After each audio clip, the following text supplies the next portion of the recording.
जय जिजाऊ जय शिवराय मित्रांनो, आज मी तुम्हाला एका अशा पावन अलौकिक आणि अद्भुत भूमीवर घेऊन जाणार आहे जिचा इतिहास आणि भव्यता पाहून तुमचे डोळे दिपून जातील आणि मन नतमस्तक होईल।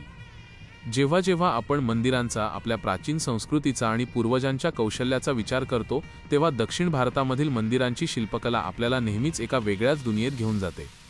तिथली भव्यता, तिथली शांतता आणि तिथली वास्तुकला मानवाला थक्क करून सोडते। पण आज आपण ज्या मंदिराविषयी बोलणार आहोत ते फक्त एक साधे मंदिर नाही, तर तो मानवी श्रद्धा, अथांग भक्ती आणि अद्भुत वास्तुकलेचा एक जिवंत चमत्कार आहे, जो शतकानुशतके या भूतलावर दिमाखात उभा आहे आणि येणाऱ्या प्रत्येक पिढीला आपल्या प्राचीन वैभवाची साक्ष देत आहे। आंध्रातील पूर्व गोदावरी जिल्ह्यात वसलेलं गोल्लाला मामिडाडा हे एक अत्यंत सुंदर, निसर्गरम्य आणि शांत गाव आहे। या गावात पाऊल ठेवताच आपल्याला एका वेगळ्याच आध्यात्मिक वातावरणाचा भास होतो आणि याच पवित्र गावात स्थित आहे श्री सूर्य नारायण मूर्ती आणि श्री कोदंडा राम मूर्ती मंदिर। या मंदिराचा गोपूर आणि त्याची अथांग भव्यता जेव्हा तुम्ही पहिल्यांदा दुरून पाहता तेव्हा तुमच्या अंगावर काटा आल्याशिवाय राहत नाही। आकाशाला गवसणी घालू पाहणारे हे गोपूर आणि त्यावर केलेली अप्रतिम नक्षीकाम पाहून माणसाची बुद्धी चक्रावून जाते।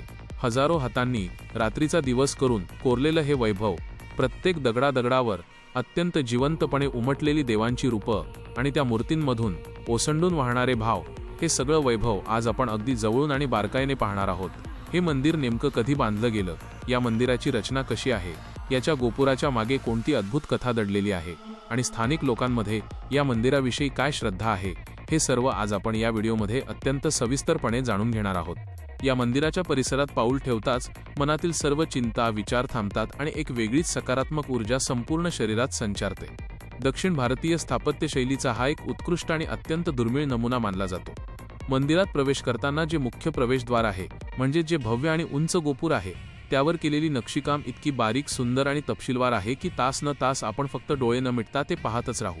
प्रत्येक स्तरावर, प्रत्येक थरावर पौराणिक कथांमधील प्रसंग, महाभारतातील आणि रामायणातील विलोभनीय दृश्ये आणि देवी देवतांच्या मूर्ती अत्यंत कौशल्याने कोरलेल्या आहेत। असं म्हणतात की हे गोपूर उभे करण्यासाठी कित्येक वर्षांचा काळ लागला।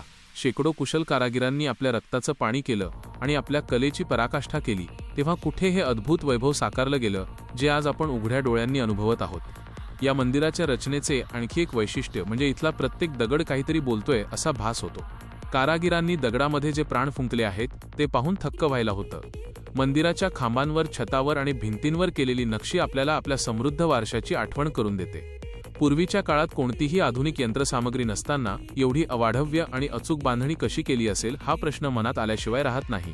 हा आपल्या पूर्वजांच्या बुद्धीचा, गणिताचा आणि कलेचा एक अजोड संगम आहे। गोल्लाला मामिडाडा येथील या मंदिराचे वैशिष्ट्य म्हणजे येथे श्री कोदंडा रामासोबतच सूर्यनारायणाची देखील पूजा केली जाते।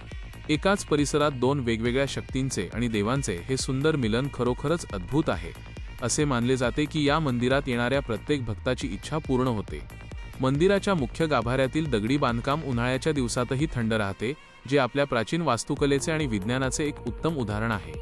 छतावर कोरलेली कमळाची फुले आणि इतर नक्षीकाम एवढे अचूक आहे की जणू काही ते दगडात नाही तर लाकडात कोरले असावे असा भास होतो।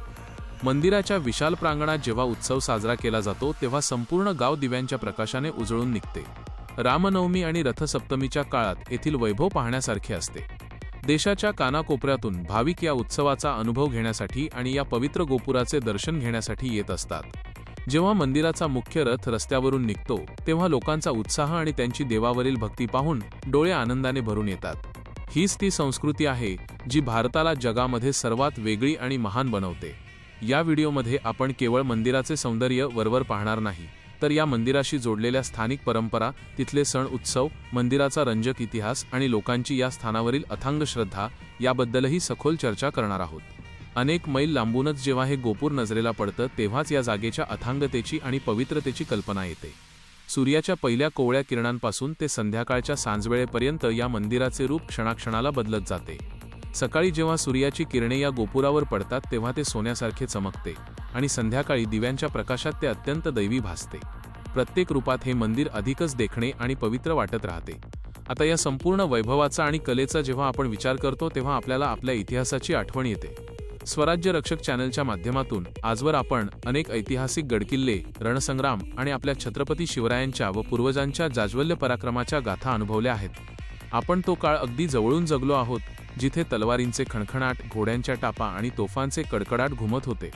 पण आज आपल्या या प्रवासात आपण या दैवी स्थानाचा जो अनुभव घेतला तो आपल्याला आपल्या समृद्ध संस्कृतीची जाणीव करून देतो. कारण पराक्रमाला जेव्हा श्रद्धेची आणि उच्च संस्कृतीची जोड मिळते तेव्हाच एका महान आणि आदर्श राष्ट्राची निर्मिती होते. मित्रांनो, आपली ही संस्कृती, हे प्राचीन वैभव, आपल्या पूर्वजांनी आपल्याला दिलेला हा कलेचा अमूल्य वारसा आपण जतन केला पाहिजे, तो समजून घेतला पाहिजे आणि त्याची माहिती जगाच्या पाठीवर राहणाऱ्या प्रत्येक मराठी माणसापर्यंत आणि भारतीयांपर्यंत पोहोचवली पाहिजे. हाच आपल्या स्वराज्य रक्षक चॅनलचा नेहमीच प्रामाणिक प्रयत्न राहिला आहे. गोल्लाला मामिडाडा मंदिराचा हा संपूर्ण प्रवास आणि मंदिराचा प्रत्येक कोपरा आज आपण या व्हिडिओच्या माध्यमातून घरात बसल्या जागेवरून जगलो आहोत. जर तुम्ही अजूनही आपल्या स्वराज्य रक्षक चॅनलला सबस्क्राईब केलं नसेल तर लगेच करून घ्या, कारण आपल्या संस्कृतीचा, इतिहासाचा आणि शौर्याचा हा प्रवास असाच अखंड सुरू राहणार आहे. हा व्हिडिओ तुम्हाला कसा वाटला हे मला कमेंट करून नक्की सांगा. चला तर मग भेटूया पुढच्या अशाच एका ऐतिहासिक प्रवासात. जय जिजाऊ, जय शिवराय.